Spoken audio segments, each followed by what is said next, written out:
Good evening class. Today we will talk about fine structure of gene.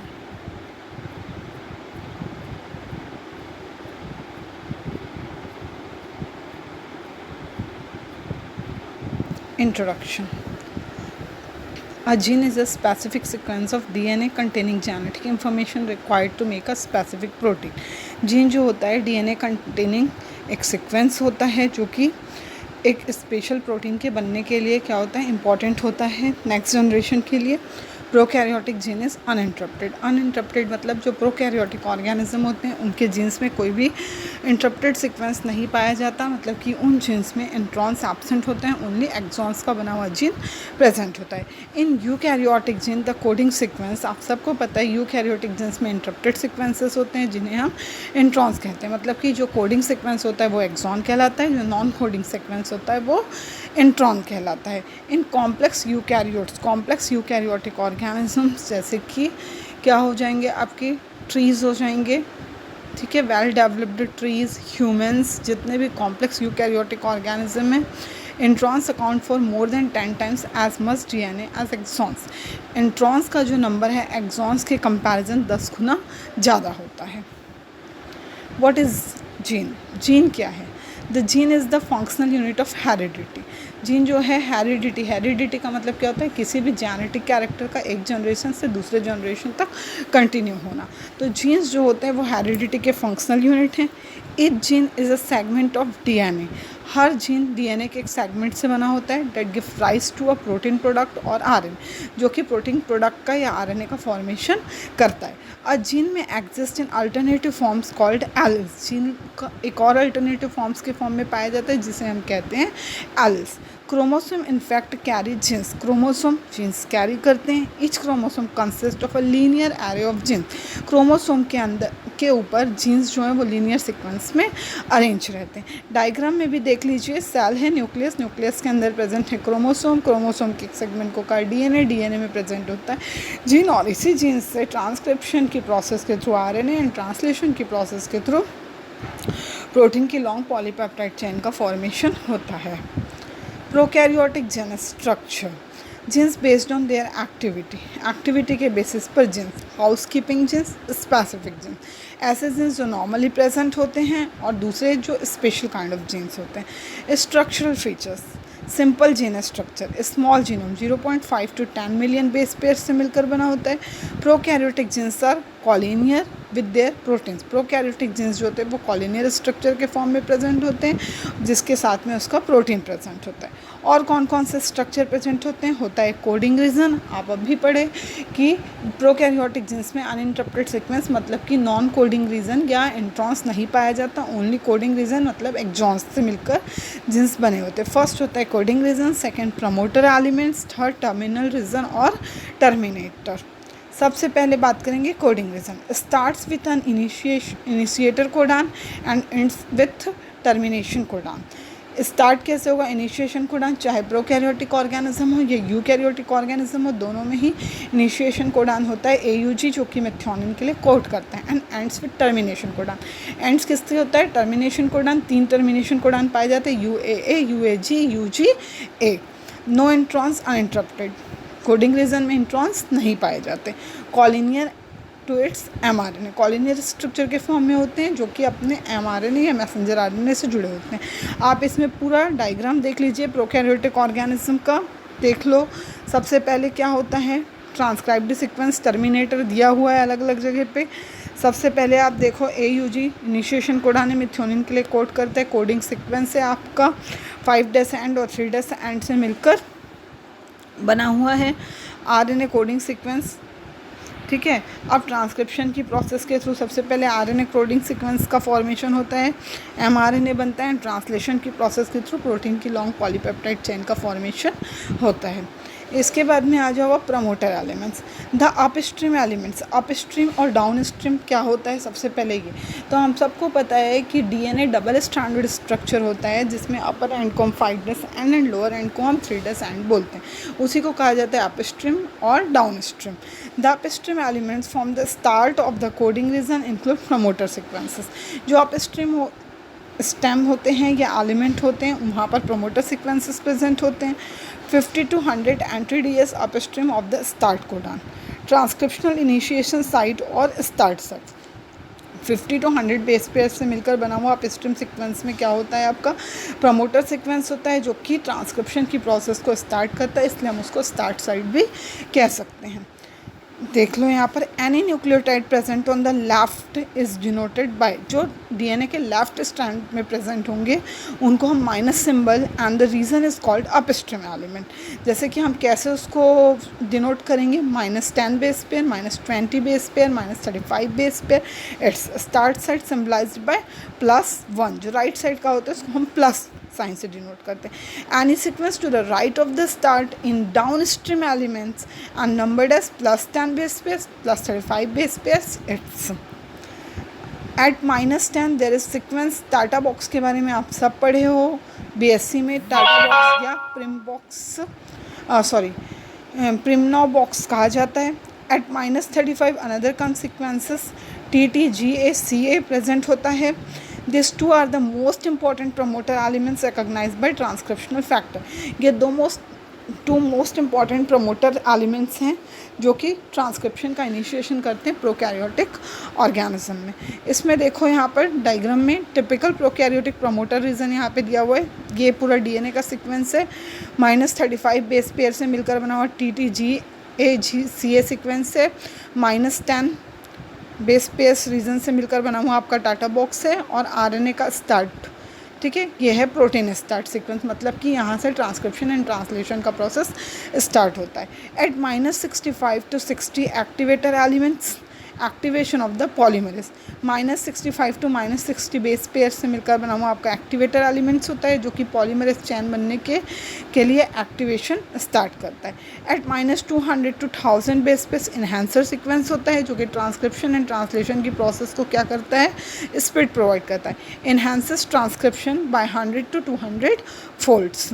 यहाँ पे नीचे आपका डायग्राम दिया हुआ है, डायग्राम में नंबर ऑफ़ बेस पेयर्स दिए हुए हैं और कौन कौन सा सीक्वेंस जो है कितने बेस पेयर्स से मिलकर बना होता है यहाँ पे दिखाया गया है। फिर आ जाओ terminal region of the gene, जहाँ पर प्रोटीन सिंथेसिस का ट्रांसक्रिप्शन एंड ट्रांसलेशन की प्रोसेस जो है वो एंड होती है। Sequences of the termination of transcription, it takes place by rho element mode और rho independent mode. Rho factor क्या चीज़ होता है, रो फैक्टर वो होता है जब डीएनए का सीक्वेंस में साइटोसिन रिच सेगमेंट होता है एंड ग्वानिन पुअर, मतलब साइटोसिन का नंबर जब ग्वानिन से अधिक हो जाता है तो इस तरह के डीएनए चेन को हम क्या कहते हैं, रो फैक्टर कहते हैं। और रो फैक्टर का प्रेजेंट होना जो है वो ट्रांसक्रिप्शन की प्रोसेस को रोक देता है।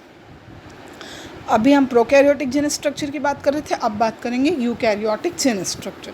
यूकैरियोटिक जीन्स किन किन चीज़ों से मिलकर बना होता है, सबसे पहले coding region called exons, non coding region called introns, promoter sequences, terminator sequences. यहाँ पे सेम होंगे टर्मिनेटर सीक्वेंसेस प्रोकैरियोटिक ऑर्गेनिज्म की तरह, 3 कोडान होंगे UAA, UAG और UGA। Upstream sequences, downstream sequences, enhancers and silencers, ये दोनों कहाँ प्रेजेंट होंगे, अप स्ट्रीम और डाउन स्ट्रीम सीक्वेंसेस या एलिमेंट्स में प्रेजेंट होंगे। सिग्नल्स, ट्रांसक्रिप्शन एंड ट्रांसलेशन की प्रोसेस को कंप्लीट करने के लिए सिग्नल्स की यहाँ पे आवश्यकता होगी। Upstream sequence signal for addition of cap, downstream sequences signal for addition of poly A tap. Upstream sequences में सिग्नल की आवश्यकता क्यों पड़ेगी, जब कैप फॉर्मेशन होगा, एंड डाउन स्ट्रीम सीक्वेंसेस में सिग्नल की आवश्यकता होगी जब क्या होगा, प्रोटीन की लॉन्ग पॉलीपेप्टाइड चेन का फॉर्मेशन होगा। सबसे पहले एक्सॉन्स, कोडिंग रीजन कहते हैं, पता है, ट्रांसक्राइब्ड एंड ट्रांसलेटेड, इसमें ट्रांसक्रिप्शन ट्रांसलेशन दोनों की प्रोसेस होती है। Coding for amino acid in the polypeptide chain, polypeptide chain में क्या करते हैं, ये अमाइनो एसिड के कोडिंग में इंपॉर्टेंट रोल प्ले करते हैं। Vary in number, sequence and length, ये सीक्वेंस, लेंथ और नंबर में क्या होते हैं, अलग अलग होते हैं। A gene starts and ends with exons, gene जो है वो स्टार्ट भी एक्सॉन से होगा और एंड भी एक्सॉन से होगा, पूरा 5' to 3' sequence. Some exon includes untranslated region, उस अनट्रांसलेटेड रीजन को हम कहते हैं UTR रीजन। Introns, coding sequences are separated by non coding sequences called introns. पढ़ चुके हो कि एक्सॉन्स के बीच बीच में इंट्रॉन्स प्रेजेंट होते हैं। कॉम्प्लेक्स यूकैरियोटिक ऑर्गेनिज्म में इंट्रॉन्स का नंबर एक्सॉन्स के कंपैरिजन 10 गुना ज़्यादा होता है। Any nucleotide sequence that are removed when the primary transcriptase proceed to give the mature RNA are called introns. कोई भी न्यूक्लियोटाइड सीक्वेंस जो क्या होगा, प्राइमरी ट्रांसक्रिप्ट प्रोसेस से क्या होगा, रिमूव होगा, स्प्लाइस्ड होगा। पढ़े हैं आरएनए स्प्लाइसिंग, तो वो क्या करता है, जिस आरएनए का फॉर्मेशन करता है वो क्या कहलाता है, इंट्रॉन्स कहलाता है, लेकिन वो नॉन कोडिंग रीजन होता है। All introns share the base sequence GT. सारे इंट्रॉन्स जो होते हैं क्या होते हैं, 5' रीजन में जीटी सीक्वेंस होता है एंड 3' रीजन में एंड में एजी सीक्वेंस होता है। Introns were first discovered in 1977 independently by Philip Sharp and Richard Roberts. 1977 में इंट्रॉन्स को सबसे पहले Philip Sharp and Richard Roberts ने डिस्कवर किया था। देखो यूकैरियोटिक जेनस स्ट्रक्चर देख लो आप, 5' एंड में भी एक्सॉन प्रेजेंट है, 3' एंड में भी एक्सॉन प्रेजेंट है, और एक्सॉन के बीच बीच में एक्सॉन क्या है, नॉन कोडिंग सीक्वेंसेस के बीच बीच में नॉन कोडिंग सीक्वेंस क्या प्रेजेंट होता है, आपका इंट्रॉन्स प्रेजेंट होता है। ठीक है, अब जैसे ही यहाँ पे प्रोटीन सिंथेसिस स्टार्ट होगा तो क्या होगा, कोडिंग सीक्वेंस जो आरएनए कोडिंग सीक्वेंस है, ट्रांसक्रिप्शन की प्रोसेस के थ्रू यहाँ से प्री एमआरएनए का फॉर्मेशन होगा। अब यदि प्री एमआरएनए में भी एक्सॉन्स और इंट्रॉन्स दोनों प्रेजेंट है तो क्या होगा, यहाँ पे प्रोसेसिंग होगी, रिमूव्ड होगा इंट्रॉन, उस प्रोसेस को हम आरएनए स्प्लाइसिंग कहते हैं। आरएनए स्प्लाइसिंग के थ्रू इंट्रॉन्स सारे निकल जाएंगे और एक्सॉन्स आपस में जुड़ जाएंगे, वो प्रोसेस कहलाती है आरएनए एडिटिंग। और इस तरह एक मैच्योर एमआरएनए का फॉर्मेशन होता है, और इसी मैच्योर एमआरएनए से ट्रांसलेशन के थ्रू प्रोटीन की लॉन्ग पॉलीपेप्टाइड चेन का फॉर्मेशन होता है। Promoter, a promoter is a regulatory region of DNA located upstream controlling gene expression। upstream region में या upstream end में क्या होता है, प्रमोटर रेगुलेटरी रीजन के फॉर्म में प्रेजेंट होता है, जो कि जीन एक्सप्रेशन में इंपॉर्टेंट रोल प्ले करता है। अब ये प्रमोटर किन किन चीज़ों से मिलकर बना होता है, हम उसके बारे में बात करेंगे। सबसे पहले कोर प्रमोटर। कोर किसी भी जीन हो या किसी भी स्ट्रक्चर में हम कोर स्ट्रक्चर उसे कहते हैं जो बिल्कुल मिडिल में प्रेजेंट होता है, सेंटर में प्रेजेंट होता है। Core promoter transcription start site -34 base pair, binding site for RNA polymerase. Transcription start site जो होता है वो -34 बेस पेयर से मिलकर बना होता है और आरएनए पॉलीमरेज के लिए बाइंडिंग साइट की तरह वर्क करता है। General transcription factor binding site, इसे general transcription factor binding site भी कहा जाता है। Proximal promoter contain primary regulatory element approx -250 base pair. ये क्या होता है, प्राइमरी रेगुलेटरी एलिमेंट होता है जो कि -250 बेस पेयर से मिलकर बना होता है। इसमें माइनस और प्लस क्यों कह रही हूँ, आगे बता चुकी हूँ कि हम अप स्ट्रीम, डाउन स्ट्रीम या लेफ्ट या राइट साइड के कॉइलिंग को किस तरह से डिनोट करते हैं। लेफ्ट है तो माइनस साइन से एंड राइट कॉइलिंग है तो प्लस साइन से। Specific transcription factor binding site भी इसे कहा जाता है। यहाँ पे भी प्रेजेंट होता है टाटा बॉक्स। टाटा बॉक्स को ही हॉगनेस बॉक्स भी कहा जाता है, जो कि -30 to -80 बेस पेयर से मिलकर बना होता है। एंड इसे cat, upstream TATA box को हम कैट बॉक्स भी कहते हैं। आर 2 डिस्टिंक्ट सीक्वेंसेस, इसमें 2 अलग सीक्वेंसेस प्रेजेंट होते हैं। This together are responsible for binding of RNA polymerase second which is responsible for transcription. ये दोनों TATA box and cat box जो दोनों हैं ये क्या होते हैं, आरएनए पॉलीमरेज सेकेंड के बाइंडिंग के लिए इंपॉर्टेंट होते हैं और ट्रांसक्रिप्शन के लिए रिस्पॉन्सिबल होते हैं। नीचे देखो डायग्राम दिया हुआ है, इसमें दिया हुआ है कितने कितने बेस पेयर से मिलकर बना हुआ कौन कौन सा सीक्वेंस होता है। इसके बाद में अपस्ट्रीम सीक्वेंस आ जाओ। अपस्ट्रीम सीक्वेंस मतलब 5' एंड 5' यूटीआर मैंने अभी आपको बताया क्या हुआ, अनट्रांसलेटेड रीजन हुआ। 5' untranslated region serve several functions including mRNA transport and initiation of translation. 5' end पे प्रेजेंट अनट्रांसलेटेड जो रीज़न होता है वो क्या करते हैं, एमआरएनए के ट्रांसपोर्ट में इंपॉर्टेंट रोल प्ले करता है और ट्रांसलेशन की क्रिया की शुरुआत करता है, इनिशिएशन का कार्य करता है। Signal for addition of cap, cap मतलब 7 methyl guanosine region to the 5' end of the mRNA. ये क्या करता है, सिग्नल भेजता है 5' एंड में प्रेजेंट एमआरएनए में कैप फॉर्मेशन मतलब 7 मिथाइल ग्वानिसिन सीक्वेंस के बनने के लिए। The cap facilitates the initiation of translation. Cap formation के बाद ट्रांसलेशन की प्रोसेस का स्टार्ट स्टार्टिंग होता है, इनिशिएशन होता है। फिर होता है स्टेबलाइजेशन ऑफ एमआरएनए, एमआरएनए का स्टेबलाइजेशन। एमआरएनए का स्टेबलाइजेशन का मतलब ये हुआ कि यदि एमआरएनए में कोडिंग रीजन के साथ साथ नॉन कोडिंग रीजन है, इंट्रॉन्स भी प्रेजेंट है एक्सॉन्स के साथ साथ, तो उन इंट्रॉन्स का निकल के कोडिंग रीजन मतलब सिर्फ एक्सॉन्स का बना एमआरएनए का बनना, ये प्रोसेस कहलाती है stabilization of mRNA.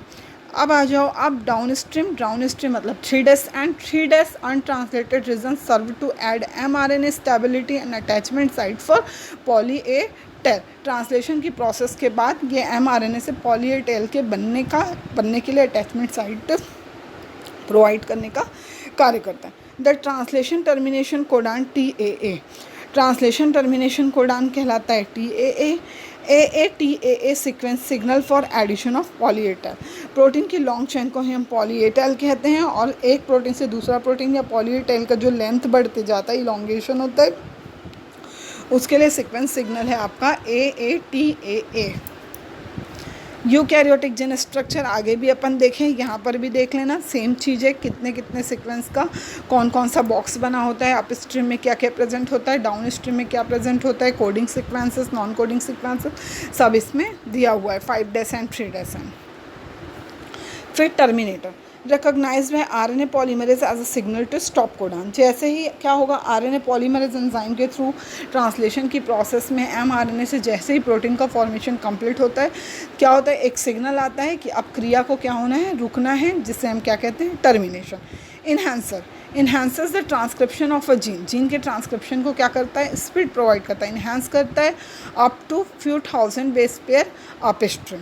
Silencers reduce और set of the expression of a nearby gene. Silencers क्या करते हैं, जीन एक्सप्रेशन की प्रोसेस जैसे ही यहाँ पर क्या होता है, प्रोसेस कंप्लीट होता है, धीरे धीरे ये प्रोसेस को रोकने लगते हैं, और एक टाइम ये आता है जब प्रोसेस कंप्लीटली क्या हो जाता है, रिड्यूस हो जाता है, बिल्कुल टर्मिनेशन की तरह कार्य करता है। सिग्निफिकेंस ऑफ इंट्रॉन्स का क्या महत्व है। Introns don't specify the synthesis of proteins but have other important cellular activities. Introns जो है ये प्रोटीन के सिंथेसिस में कोई रोल प्ले नहीं करते। क्यों नहीं करते, क्योंकि ये तो नॉन कोडिंग सीक्वेंस है, इनके पास में कोई भी जीन से जेनेटिक इन्फॉर्मेशन नहीं होता, बट ये अदर सेलुलर एक्टिविटीज़ में बहुत महत्वपूर्ण रोल प्ले करते हैं। Many introns encodes RNAs ribose nucleic acids, ठीक है, that are major regulators of gene expression. बहुत से इंट्रॉन्स जो होते हैं जो आरएनए के लिए इनकोड करते हैं, जो कि जीन एक्सप्रेशन के लिए क्या होते हैं, रेगुलेटर का कार्य करते हैं। अब किस में करेंगे, प्रोकैरियोटिक में। लेकिन प्रोकैरियोटिक में तो इंट्रॉन्स प्रेजेंट होते ही नहीं हैं। प्रोकैरियोटिक में क्या प्रेजेंट होते हैं जी, ओनली एक्सॉन्स के बने हुए जीन्स प्रेजेंट होते हैं। तो ये क्या करते हैं, प्रोकैरियोटिक के लिए आरएनए कोड कब करेंगे, जब आप लोग पढ़े होंगे रेयर एक्सेप्शनल केसेस में। लेकिन यूकैरियोटिक ऑर्गेनिज्म में जनरली आरएनए सिंथेसिस का ये कार्य करते हैं, क्योंकि यहाँ पे आरएनए प्रेजेंट होता है, ठीक है। और आरएनए क्या है, हमारा एसेसरी जेनेटिक मटेरियल है। Contain regulatory sequences that control transcription and mRNA processing. ये रेगुलेटरी सीक्वेंसेस कंटेन करते हैं, ठीक है, जो कि ट्रांसक्रिप्शन को कंट्रोल करते हैं और एमआरएनए का प्रोसेसिंग करते हैं। एमआरएनए का प्रोसेसिंग मतलब RNA splicing and RNA editing में इंपॉर्टेंट रोल प्ले करते हैं। Introns allow exons to be joint in different combinations.